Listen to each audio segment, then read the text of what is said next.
little troops coming to Alameda because we can handle our crime, and there's not a lot of it. But we've got a great police chief, Nishant Joshi. I would imagine APD comes and talks to you from time to time. And Chief Joshi is very forward-thinking, and he is leveraging technology and data to both prevent and solve crimes. So he has a map, a digital map of the city, and when reports come in about a crime and whatever it is, that information goes into this database, into the map, and that helps the chief decide, this is where we need more patrols, we need to do this, maybe we need to do some merchant education for the merchants, say in the business district. We were hearing from a number of our businesses about shoplifting in stores and things that really cost, especially our small businesses, cost them a lot of money.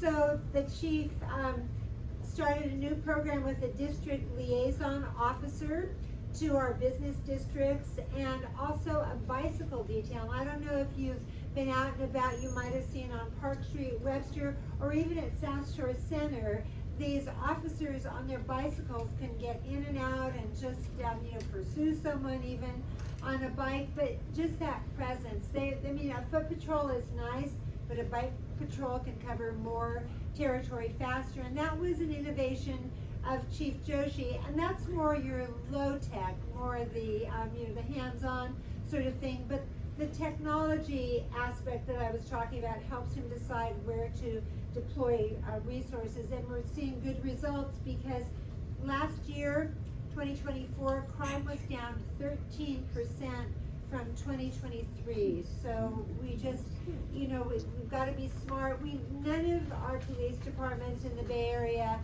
are as fully staffed as we'd like to be. Alameda is doing pretty well, but still, it's a little like, playing whack-a-mole, we had a very robust $75,000 signing bonus, and so we were able to hire a lot of new officers and laterals. That's the good news, but people still retire, and sometimes people get injured on the job and they can't keep doing the police job. So you always have to be looking around and getting good recruits. Hello, Maurice. And that's what we're doing, and the chief also works hard to recruit and retain a highly skilled and diverse police force. I cannot tell you how many different languages our police officers speak, but it's something like 7 or 8 different languages are spoken by officers in our department, and it's really helpful and meaningful when you can actually match an officer who, say, speaks Mandarin with a resident for whom English is not their first language, and to be able to talk to this person in their native language is just lovely.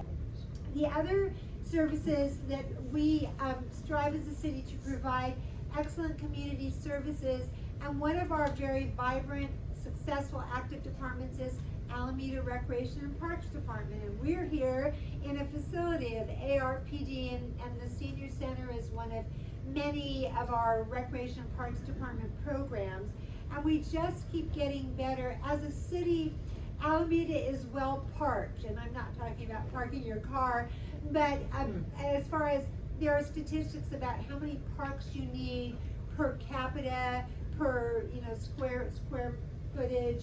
I love having a phone that just rings even when you're trying to talk. But so we're adding more parks. We're supplementing existing parks.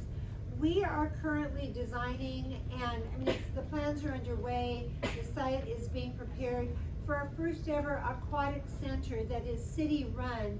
We of course have 2 pool complexes. Alameda High,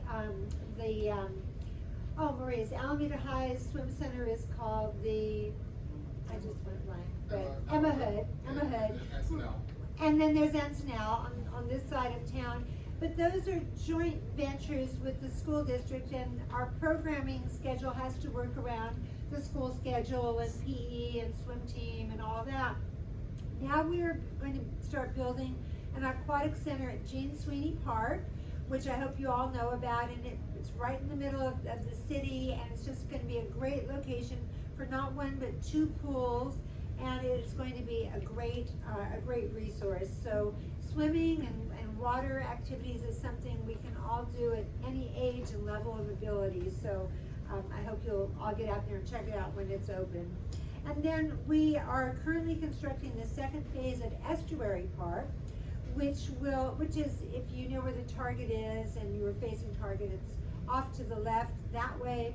It's going to have 4 new pickleball courts, if there's any pickleball players among us, and also a dog park, because we always can use more dog parks. And this park will be complete in 2027. Actually, construction is about to start. When we talk about safety, I'm also concerned about making our streets as safe as possible for all users. There's a concept called complete streets, so we don't just design streets anymore for the automobile. That was the old way of thinking. It was very auto-centric, and it was a big deal to create the highway system, but we kind of forgot that people don't just travel on the interstates or on state highways. They need to get around their towns, and you don't always need to get into an automobile and be surrounded by thousands of pounds of steel. You can walk, or you could take public transit, or a bicycle, or a scooter. So recently, the city has completed significant bicycle and pedestrian improvements on Clement Avenue and at Alameda Point. So on Clement Avenue, and I'm a cyclist, I love that it has a 2-way separated bikeway, so separated from the cars, and high visibility crosswalks and accessible curb extensions. So if you're in a sort of mobility device, whether it's a wheelchair or a walker, you don't have to step down from a curb. There's nice slopes to allow you to do that. And we're also replacing backbone infrastructure in the adaptive reuse at Alameda Point. So if you can think of where Almanac is and where Bladium, although Bladium is now called something else and has pickleball courts, but we needed to go in and do everything, because the infrastructure, the electricity, the water, the sewage, the phones, that was all World War II era or older. And my goodness, it was challenging for the businesses out there to have your power go out, your water go out, and they've been very patient. So finally we opened up the streets, which was disruptive. It's just like doing work on a house. You have to go through some pain before you get the gain. But as long as we were opening up the streets, we did new street design, and we put in the bike lanes, and we put in wide walking paths, and bioswales that help to catch rainwater and runoff and filter it before it goes into the storm drains, and that just helps keep the water cleaner that's going out into the bay. So we're doing complete streets there, and eventually all the streets in Alameda Point will be constructed to these standards as our development continues. And we're currently working on Central Avenue, and Central Avenue from Sherman Street going west to Alameda, Encinal High, and all the way out to the base. And we have, for the first time, well, not quite the first time, I was going to say the first time we have a roundabout in Alameda. There are a roundabout, maybe 2, at Bayport, the housing development out on the west end. But those are in a residential area, and they're just smaller streets. These roundabouts are on Central at 3rd and 4th, and also at Main Street. And if you could picture driving out Central going to Encinal High, there was this crazy intersection just before you got to the high school where about 5 different streets came in, and then the kids at school time would be crossing the street, and sometimes they're on their phone and they're not paying attention. Well, now there is a roundabout, and roundabouts are a much safer way of navigating complicated intersections like that where so many streets come into play. And I want you to know, because this is a new experience for us, and this is for pedestrians too, that I have brought handouts that I'll pass out at the end that my office sent, which is how to safely cross a roundabout, whether you're a pedestrian, a driver, a bicyclist. And I also was telling my office yesterday that I was on a virtual meeting last week about pedestrian safety with some other mayors around the country, and one of them, another Oregon mayor, was talking about how she actually leads walks around her city at some of these challenging streets. And I said, because what I also want you all to know for the senior center is that if people would like training, walk, to actually try out the roundabout with a guide, we will arrange that, and the mayor might actually help lead it. So take me up on that offer. But Joe, I'll leave that list for you. But the thing about roundabouts, I don't know if you've heard of Carmel, Indiana. In California we say Carmel, but they say Carmel, Indiana. It's where Mike Pence is from. But Carmel, Indiana, 20 years ago started doing roundabouts. It's a much bigger city than we are, population I think 108,000. And the former mayor of Carmel, Indiana was on this virtual meeting I was on, and he did a slide presentation, but he said that little by little they've gone into these intersections, replaced signalized intersections with the roundabouts. They have seen the accident rate go down, they have seen the injury rate go down, and now in this city of Carmel, Indiana, over 100,000 people, there are only 4 signalized intersections in the whole city. Wow. And the beauty of roundabouts, and I know people are going to be a little grouchy at first because change is hard and you got to get used to it and all this, but they're safer than signalized intersections, and cities like Carmel, Indiana are such a good example, because as one of the other speakers on this meeting that I was on said, you might know someone, maybe yourself, who as you're approaching an intersection with a signal light and it turns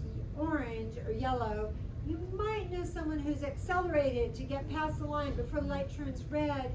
And sometimes that's when accidents happen, and sometimes people accelerate past that line even after the light changed red. And that is just a recipe for disaster. Nobody accelerates into a roundabout. You have to slow down to navigate around the roundabout to see which street is that. Oh, that's not me. Okay, good. I don't care what the message is if it's not mine. But so you're not going to speed up to go into a roundabout. You are going to slow down, because then you also have to be paying attention for, oh, that's the street I'm going to take. And so if ever there is a collision, it's at a slower rate of speed, and so the injuries are much lower, deaths are almost unheard of, and I'm really excited that this is coming to Alameda. In fact, statistically, roundabouts have been shown to reduce serious injury and fatal crashes by up to 78% by lowering speed and then minimizing the conflict points. Whereas you think about going through a 4-way intersection, there's pedestrians crossing the street, there's other cars, there's so many things that could go wrong. And then homelessness and housing issues are something I hear a lot about of. So I just want you to know that Alameda is working simultaneously on a lot of different things. We are creating more housing, affordable housing opportunities for individuals, including low-income seniors, veterans, families, and we also are providing supportive housing, and that means housing where there's an on-site residential manager and access to whatever services someone needs, whether it's medical, mental health, dental, job or benefits, you need to replace your driver's license. We provide those services, and this helps people emerge from homelessness and get ready to live in a stable situation with a roof over their head and being able to function in that setting. And then I will finish up just talking about finances, the economy, the local economy. As you know, these are uncertain times. We knew for some time, we do economic forecasts, we anticipated that the economy was going to slow down. We might not have anticipated everything that was coming along, but there were reasons that economic growth was going to slow down, so we always made sure as a city that we had our rainy day fund. That's something I'm really big on, that you, even if you have those good years where you've got some really good general fund infusion, because property was sold. Whenever property is sold, we get a transfer tax in the city, and that goes right to the general fund. But just like your personal budgets, just because you have it doesn't mean you spend it all as it's coming in, because you never know when that rainy day is coming. So we set aside money in reserves.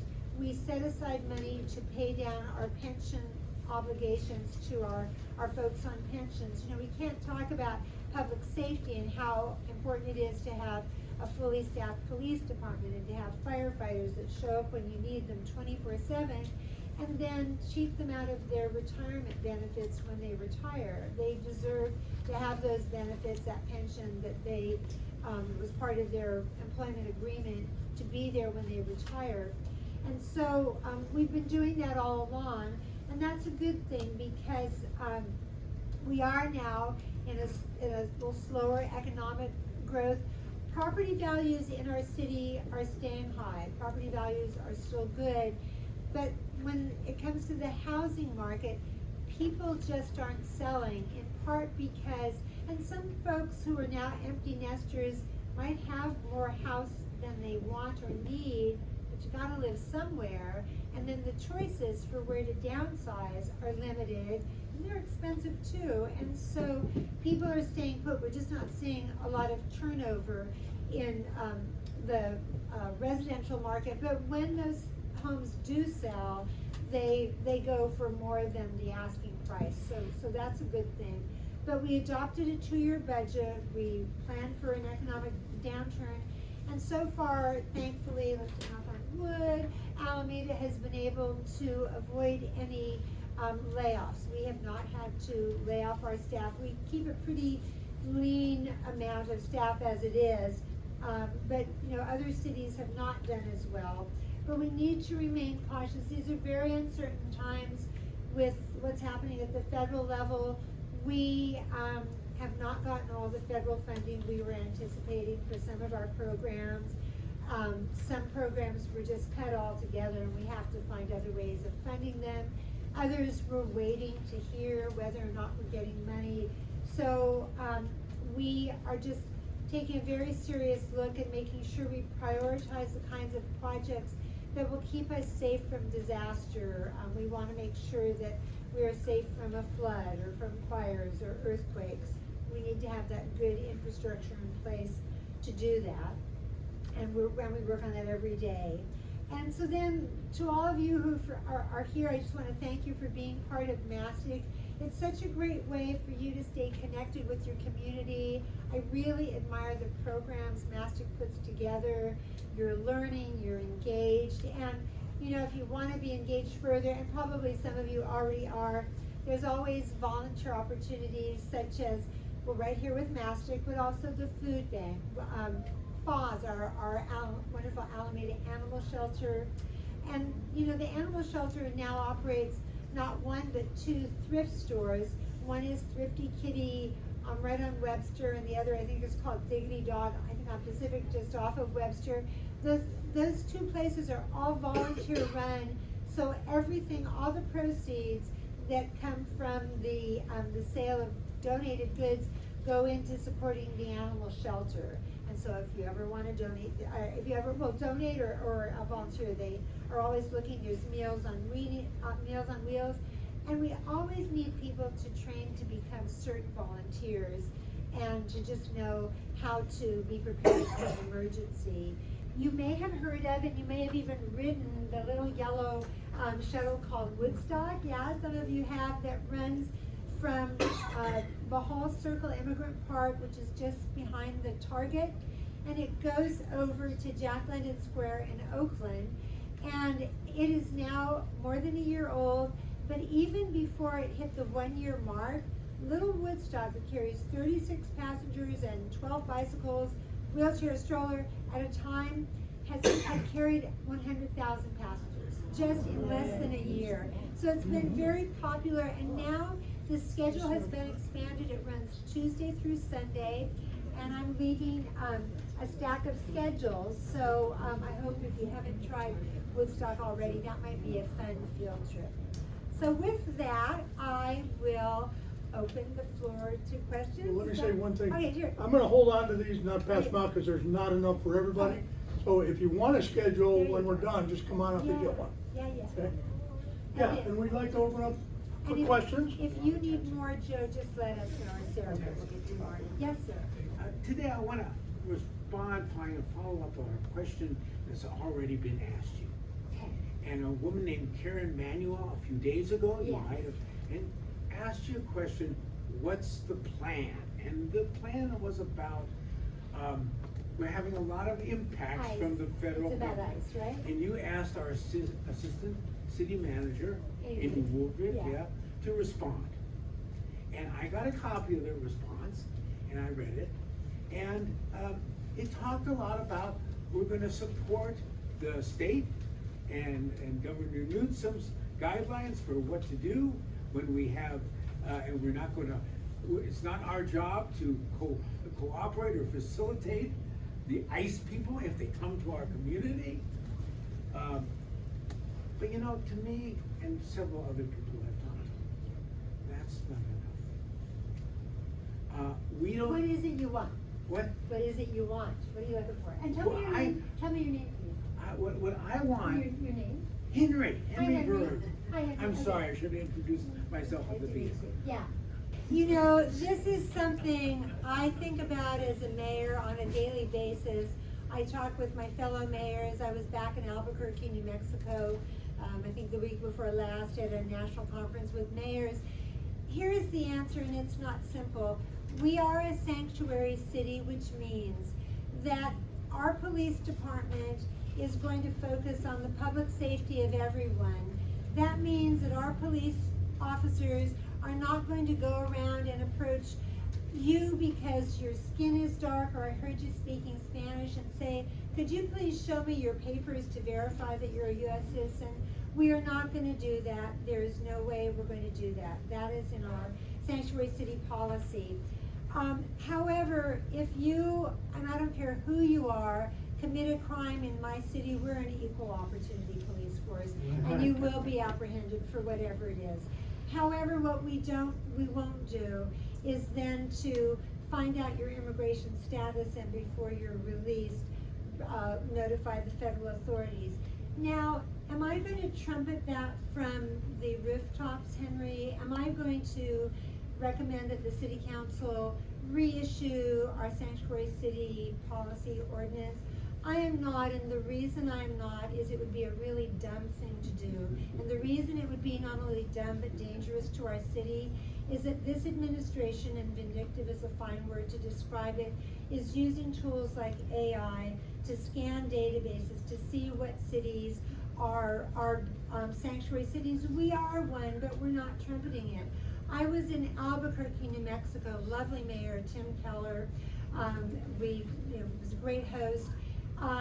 Just last week, the DOJ, Federal Department of Justice, recognized the city of Albuquerque, New Mexico as a sanctuary city and pulled a bunch of their federal funding. Albuquerque, New Mexico as a city and New Mexico as a state are among the poorest in our country. They have a fentanyl problem, they have homelessness, addiction, and they are really struggling to know how they're going to deal with that without these federal funds. So what we don't want to do as mayors is put a target on our back and to say to the federal government, you know, we dare you, we're going to stand up to you. I'm happy to let higher profile cities do that instead. I feel for Mayor Muriel Bowser. I've met her. She's a lovely person, mayor of Washington, D.C. I mean, she had no choice, and I'm listening to her. She's very diplomatic, and she's very smart, and she knows that you don't wave a red flag in front of a bull. And she is there. I mean, the District of Columbia is under home rule, but that's by permission of Congress. So when it comes to what we're doing, the police department knows what it's doing and not doing. The council, the mayor, the city manager, we all know too. And I've talked to our police chief about this. Would ICE give us the courtesy, because this is generally what's done, if, say, we are asked to go help with, or there's a warrant out for someone in Alameda, and we get word that they're in Oakland, our chief or someone high in the command is going to let the Oakland chief know Alameda officers are coming to serve a warrant in Oakland. And the chief in Oakland would probably say, would you like an assist? No, we're good, we've got it, or maybe yes, we do. That's the kind of professional courtesy that law enforcement departments generally exercise. With ICE, not so much. I recently got a text message from another Alameda County mayor. We'll leave names and cities out, but they wanted to know, we heard that ICE is coming to the Coast Guard. Is it Coast Guard Island? Is that true? And I said, well, I haven't heard anything, but I can find out. So I didn't even send a text. I just picked up the phone and called. We'll look into it. Anyway, it came back to me, no, that's just a rumor. There's a lot of rumors out there. But if that were to happen, and I think I'll talk to the chief about this. You mentioned the scenario where someone impersonates an ICE officer. We certainly experienced this. So what I would say, and if anything like this ever happened to any of you, just because someone comes to your door, they don't come in without a warrant. And you can tell them, I'm closing my door because I need to call our police and check on this, and you can call the police department. So if it comes to that, that is what you would do.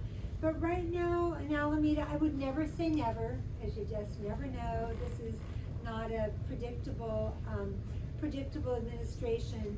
But we know, we get it. And are we getting more conditions on federal funding? You bet we are. And the city attorney is going over these new questionnaires we're asked to fill out to make sure that we can fill them out truthfully under penalty of perjury. It's very tricky. And if you don't say the right things, then you might lose the funding. But is that really how this is interpreted? It's very complicated.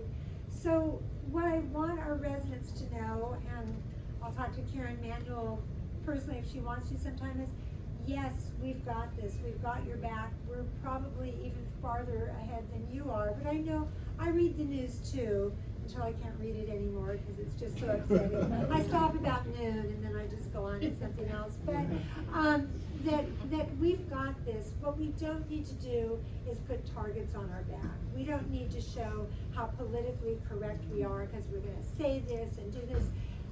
That isn't how this battle is going to be won. What I will say is that one of our speakers at the conference in Albuquerque was David Chu, who's the city attorney for the city and county of San Francisco, also a former state assembly member, great guy. David let us know that there is a network of attorneys throughout the state and in fact throughout the country, even from some of these law firms that, as we say, have bent the knee to the administration. And they are working day and night, and they are providing pro bono legal assistance and representation. And someone in our group said, could we get a list of who those attorneys and law firms are? And David looked at them and said, absolutely not, because a list can get out, and talk about putting a target on your back, but the network is there. If there's a need, let us know, and we'll do the reaching out. So there is work being done. These are scary times, but we aren't being nonchalant, but we are being smart, and it takes all of that. He was asking about the rides for seniors and stuff with disabilities and stuff. And Alameda only has 3 free rides per month, and he asked the mayor to look into that because a lot of other cities have a lot more than that. So she's gonna look into that, and Brenda asked what he thinks the ideal number would be, and he doesn't have an answer. And I'm sure that if you asked, disabled people, each one will have a different answer because they have different needs. So she's gonna look into it, and hopefully we'll get as many as we all need. Thank More you. than 3. Okay, Lady in the Peach Inn. Yeah, Yes, that's I'm good. Martha Walker, and is there a construction schedule for this swimming pool? It's interesting that you asked me that because Construction schedule. for the aquatic center. Can you tell me? Yeah, okay.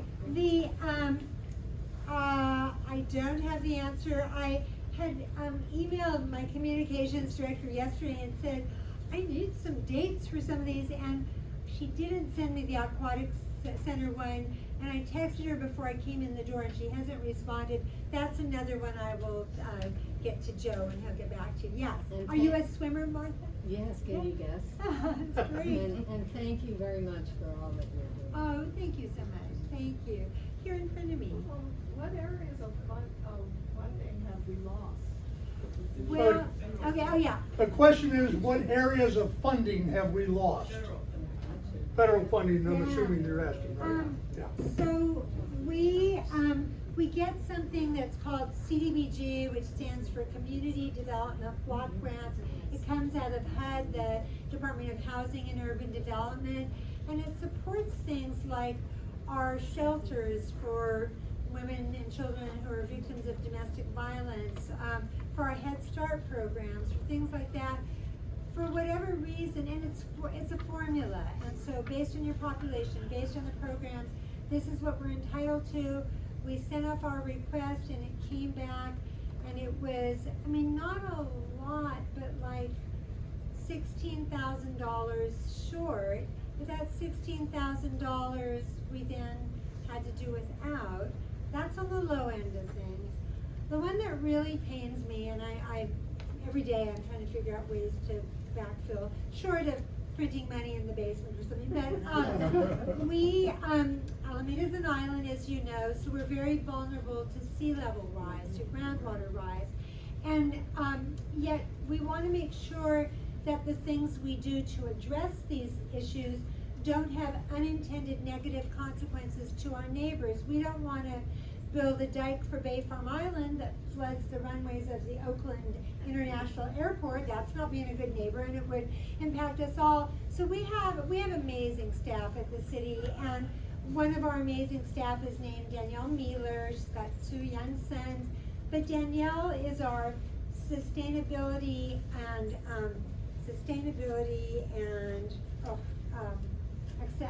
anyway, she's our sustainability director, and she oversees all these various things we're doing. She had the brilliant idea that we're stronger together.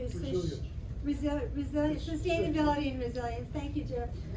That we're stronger together. So she put together a consortium of 30, a little over 30 stakeholders that include our next door neighbor cities of Oakland and San Leandro, the Port of Oakland, which runs not only the port, but the Oakland Airport, East Bay Regional Parks District, Caltrans, BCDC. There are tribal communities in East Oakland.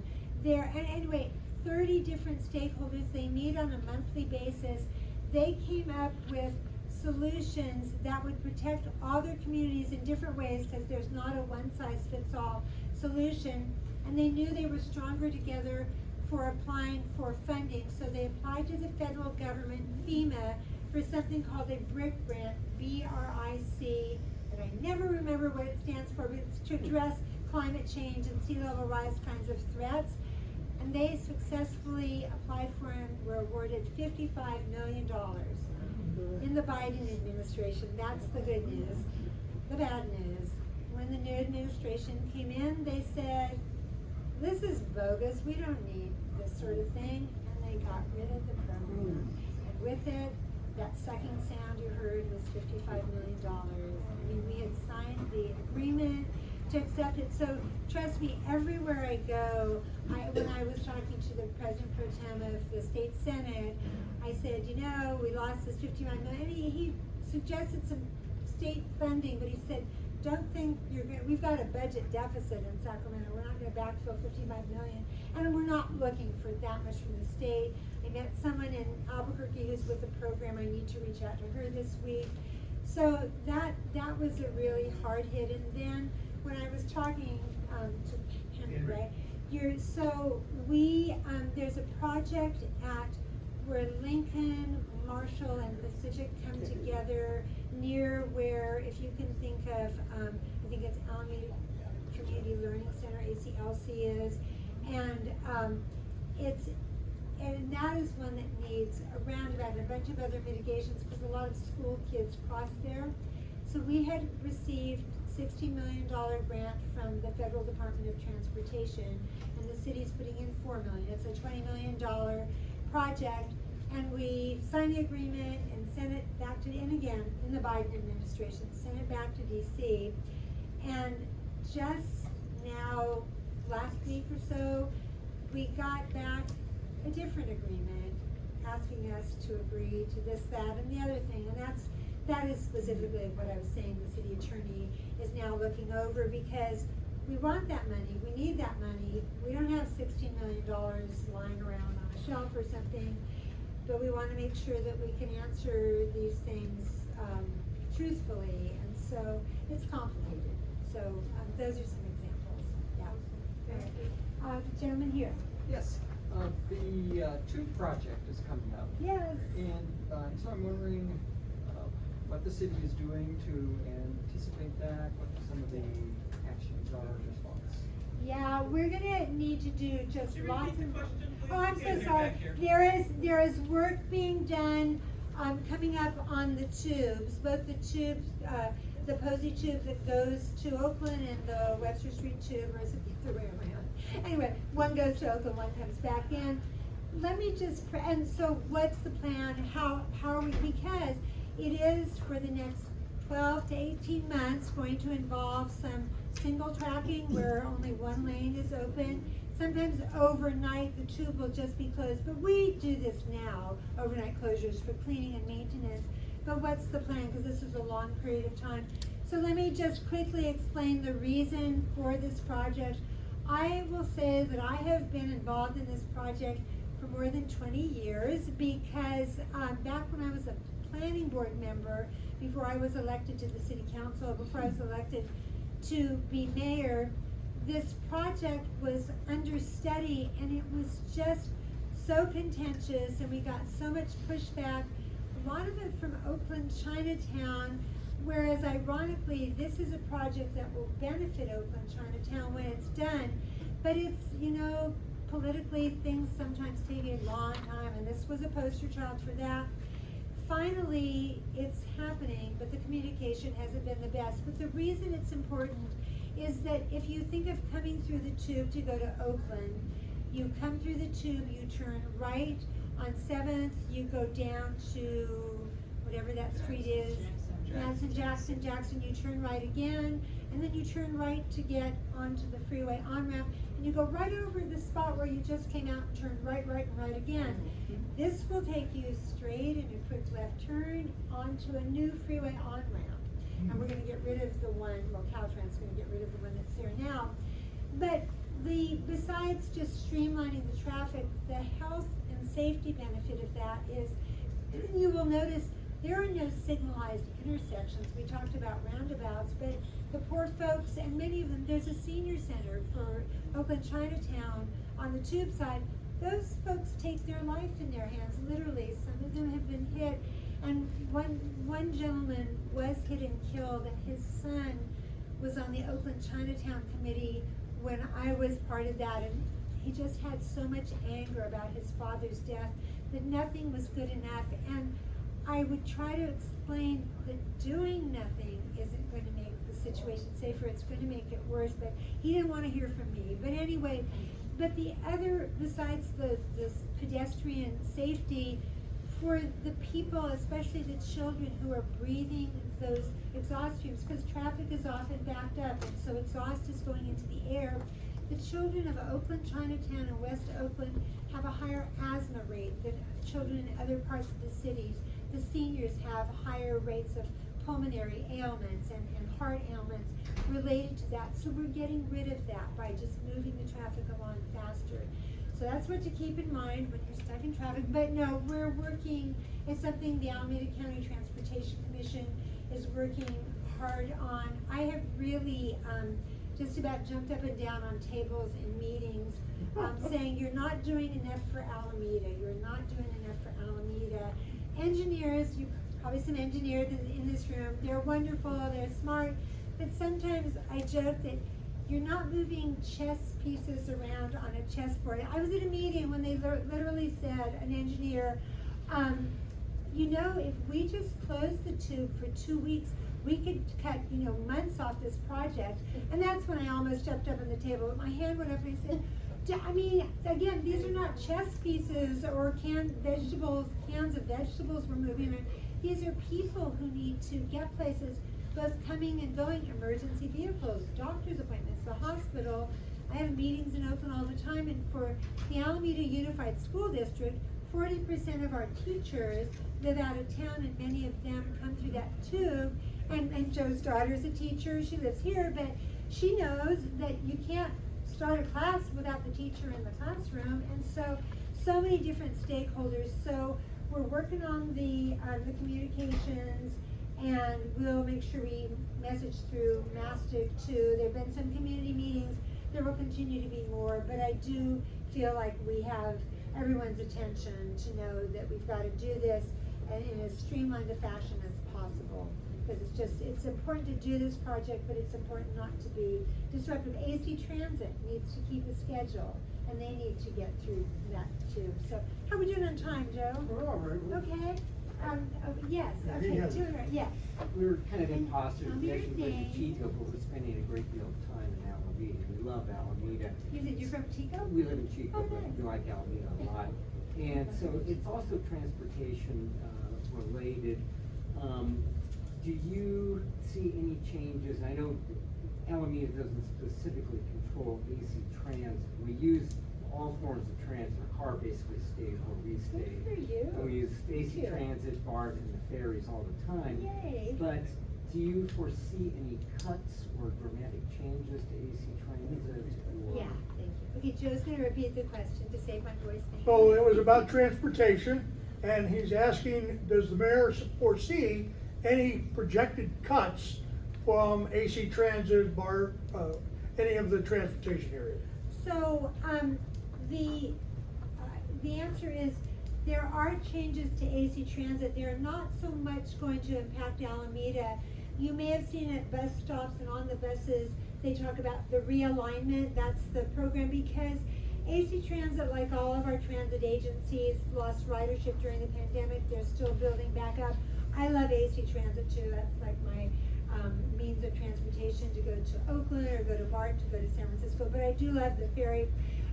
So in Alameda, the 51A continues to be the workhorse. That's continuing. It goes to the Fruitvale BART station at one end, well, to Oakland 12th Street, but I mean on into Berkeley, in the other direction. The O bus, so the Trans Bay bus, I think is gonna scale back to mostly being Monday through Friday, like for commuters, so there might be some changes there. Check the website, but no, we have fared better than most. But as long as I have your attention and you're talking about transit and the need to keep our transit systems vital and operating, you will hopefully see on the November 2026 ballot, a ballot measure for a small sales tax increase, which would be for 5 different counties in the Bay Area: Alameda, Contra Costa, San Francisco, San Mateo, and Santa Clara counties. And the money from the sales tax increase will go to keeping our transit systems running, to keep them from going over what they call the fiscal cliff, because they need help. The ferry is definitely getting ridership. I think this ferry is probably back up to pre-pandemic levels. They're doing well, but they still see going out a few years, there's some deficit. But it's really BART and AC Transit in San Francisco, the Muni, are real. And then down in the South Bay, there's the Caltrain and there's VTA, the Valley Transportation Authority. We need these transportation systems to help folks who maybe don't drive anymore. And also I tell people, even if you are a driver and you never use public transit, you need public transit to stay vibrant, because your commute is going to be horrendous if we didn't have people using these systems. So you really, I have been working closely on this, because I represent the 14 counties, the 14 cities of Alameda County at the Metropolitan Transportation Commission, which is the 9 Bay Area counties, but it goes all the way up to Napa, and they're not all involved in this measure. So when that measure comes to you, comes before you on the November 2026 ballot, I need you to vote yes. So it hasn't, I don't wanna count chickens before they're hatched because it's winding its way through the legislature. It still needs to get signed by the governor, so that he's not too preoccupied on other things. Hopefully, I think he gets it and we'll get there. But no, our transit systems are, and BART is working really hard to be a safer, cleaner system. And one of the things they're doing is they're running shorter trains, so not as many cars, because you don't want those long trains where you get empty cars, and sometimes somebody's there who's doing things they shouldn't be doing, or maybe harassing somebody, and you need people around. So, and on the Alameda County Transportation Commission that I'm the vice chair of now, we have a representative from BART, from AC Transit, and all the county supervisors in every city is represented. So transit is important to all of us. Thank you for using it. Good. Right here. You and then the gentleman. in the- Yeah, shoot. Yes, hi. Hi, I'm Virginia Darrow. Yes, of course you are. My neighbor. I have a two-part question about two projects. One, I want to know what's happening with the military, I don't know what you call it, out on the base. Alameda Point, yeah. At Alameda Point, and the McKay Avenue project, health and wellness. Oh, yeah, Let me repeat. please do, thank you. So Virginia asked about what's going on at Alameda Point with the reuse No. of the base. Not that, I want to know about the military columbarium. Oh, okay, Oh, great, great, great. I'm yeah. sorry. She was Thank asking about the military columbarium The and VA, clinic, Yeah, Yeah. which yeah. will occupy around 625 acres, I think, somewhere right around there. Her second question was McKay Avenue, what's going on with that project? Okay? Great questions, Virginia, thank you. So I'll start with the VA Columbine. Is it possible for me to get some water? Oh, sure. I've been talking too long for you, thank you. Sorry. Just last week, I wanna say, the weeks kind of blend together, but I have been trying since January. I go back to DC fairly often. I've been there 3 times this year, but I was back in January, just before the inauguration, not for the inauguration, but the US Conference of Mayors holds its winter meeting in January in DC. So I was back there, and always when I go back to DC, we reach out to our federal, thank you so much, we reach out to our federal lobbyists and say, oh, could you please, thanks, schedule a meeting with our representative, schedule a meeting with the VA, with Army Corps of Engineers, whatever. This January, I was able to meet with our elected officials, some of our very new ones, like Latifah Simon, who had nothing, I might just put it here, right here, who didn't even have anything on her walls yet. But the lobbyists told us, the inauguration hadn't happened, so they said, it's not worth it trying to get an appointment with a federal agency, because they haven't even named their secretaries, and let alone have staff. Okay, fair enough. But I was back in early May. Oh, he's running with water. I got a water bottle, but thank you. Yeah, thank you so much. But anyway, early May I was back, and I asked the lobbyists, can you set up a meeting? Couldn't get a meeting calendar. And then I was back in early June for something else. Same question, can't get a meeting. So I said to the lobbyists, this is ridiculous. Let's do a Zoom meeting. I'm back in Alameda, so finally we got a Zoom meeting. It was on again, off again. We had it last week, and the good news is we had a meeting. The bad news is, one of the reasons it got postponed is this fellow said, gosh, this is really complicated, this columbarium and clinic. I need more time to study it. And I said, oh my goodness, but they're all new. Anyway, we met with him on Zoom last week, the lobbyists, and then those of us, city staff. And it was very nice. He himself is an Army veteran. He'd been out at Camp Parks, stationed at Camp Parks in Dublin, so he knows the area. And I love this, Joe will appreciate, because he's a veteran. He said, man, the VA is complicated to navigate because he is with the IGA, which is the intergovernmental agency, all the different departments, whether it's HUD or the VA or Agriculture or Department of Transportation, they have an IGA, an intergovernmental agency, that are liaisons between local governments or state governments and that department. I'm used to working with those folks and they're generally very knowledgeable, but these are all new. He's really well-intentioned, but he said, I myself had a hard time even finding out who to ask my questions of. And he said, I gave him a Labor Day deadline to get me the answers to the questions, like what's happening. When Barbara Lee was our congresswoman, she saw to it that we got the appropriations to pay for everything. That's the good news. The bad news is she's not the congresswoman anymore, and it's a new administration. And even if that money's in a lockbox and no one else can touch it, and I'm not sure it is, construction costs have gone up. And but we want answers, like when are we gonna know? When is the construction gonna get back on track? So we scheduled right then and there. We said, well, let's all schedule a meeting. So it's like the day after Labor Day, we have another Zoom meeting with him, with the caveat that he gave us that I might not have all the information I need, but I will say that's almost worth another session when we get a VA, or with one of your groups or something. So after Labor Day. And then the McKay Avenue, as far as I know, it's been a while since I've toured, but that one is moving along.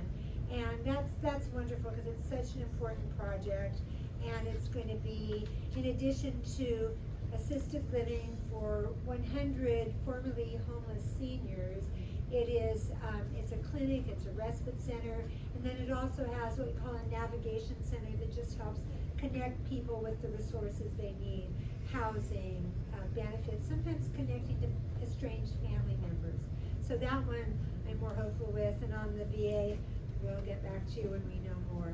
Yeah, it's an experience, and I will tell you, just my little aside, when we were back in these different government office buildings meeting, and I'd see these young people in the hall and think, did you just graduate from high school? I mean, it's just, this fellow that we're dealing with, he's an Army veteran, he gets it, but there's a lot of newbies around DC these days.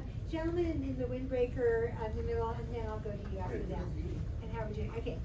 My name is Peter Musio, and I had sent a letter to the city council because I had a problem with the planning board, Okay. and I kind of wanted my money back. They charged me $4,000 to look at my blueprints, and then they told me nobody in the city of Alameda gets another garage.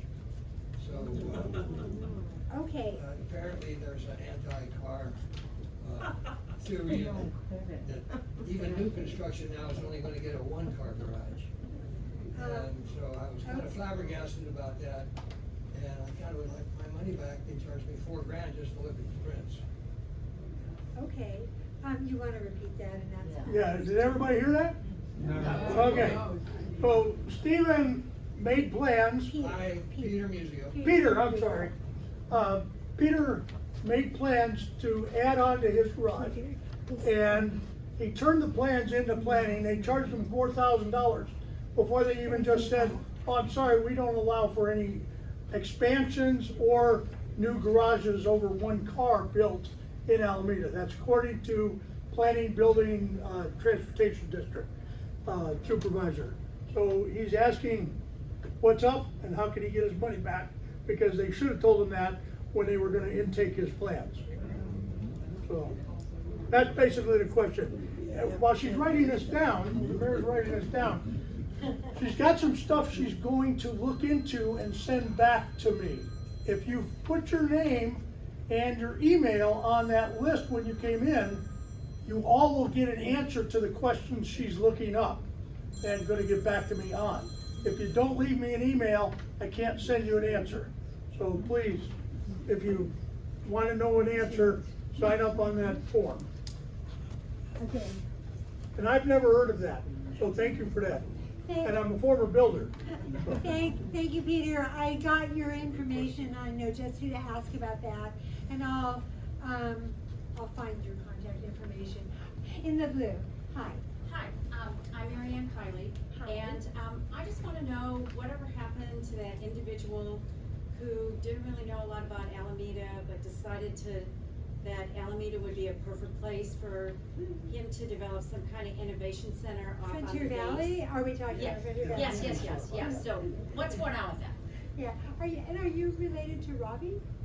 No, I'm Yeah, not. okay. So the question was, there was a developer of some sort planning on taking over part of what the VA is going to build out on. And they wanted to build, resources for high-tech individuals and I'll take high-tech it. companies. I'll take it from here, Yeah. and I wouldn't go so far to call this person a developer, and I don't know about plans, but he did do a YouTube video that any of us could do a YouTube video.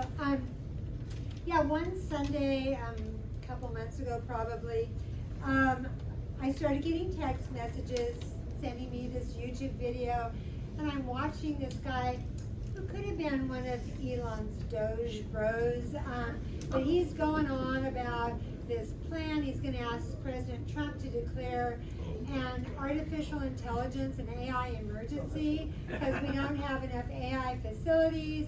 And I'm watching with fascination, and then I realize he's standing on the runways of Alameda Point. Holy cow, what? And so, of course, I start texting inquiries, and the press starts reaching out. So what we know about him is, no, he's not a developer. He's a youngish guy. He had an unsuccessful venture. It was something like shared living quarters, and it went bankrupt, and I guess he's resurfaced. It, to me, sounded like he was making a pitch, trying to get people to fund it. Are you interested? And he's gonna put in 10,000 homes and all these facilities, and they won't need employees because it's all AI run. And so when the press started calling, but what I will just say as a caveat, you laugh, it sounds ridiculous.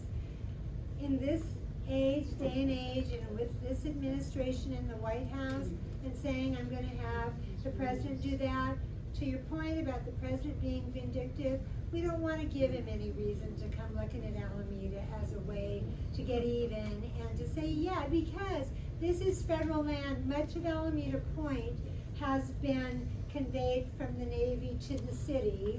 We required them to clean it to specific levels before we would accept it.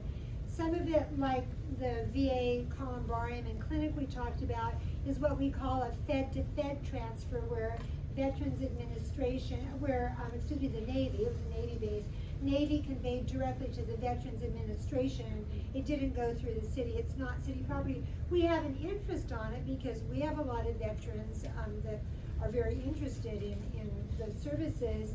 And then this particular area is out. It's on the runways. It's where Fish and Wildlife, another federal agency, is planning to have a wildlife refuge that would be administered by the East Bay Regional Park District.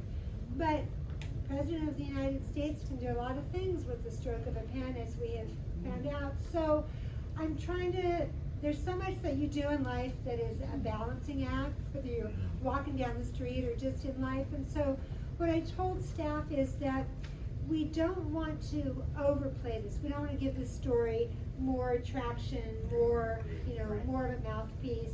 But at the same time, we don't want to be the ostrich with the head in the sand and pretend nothing's happening. So it's that balancing act. But I really appreciate journalists who do their homework. And so I think her name is Aditi Bandla Moody. She's from KQED. And she told me she'd done some research. That's why I know about this guy's background. And the other thing I tell reporters is, to this day, neither before nor since that YouTube video did he ever contact anyone at the city. And the Navy, I did a tour with the Navy recently, they'd never heard of him. And then the other thing I like to tell the reporters is, so we're an island, you get onto our island over one of 4 bridges. Those 4 bridges are all on the east end of the island. On the west end of the island, where Alameda Point is, you get on and off the island. Well, you could go on the water on a ferry. But otherwise, you go through an underwater tunnel that we call the Tube, that for the next 12 to 18 months, it's going to go under construction, and it's going to be really slowed down. So just think about it for a minute, how are you gonna move all those people on and off? And not to mention sea level rise issues, you're gonna put 10,000 homes, I mean, we're building homes, but we're building them set back, we're building them on higher building pads, we're not building 10,000. So it does sound pretty ridiculous, but I'm always nervous. On my list of things I worry about is growing by the day. So we keep an eye on it, and so far, it's no more than a YouTube video, and we hope it stays that way. And with all of that, I want to thank you so much for being such an attentive and back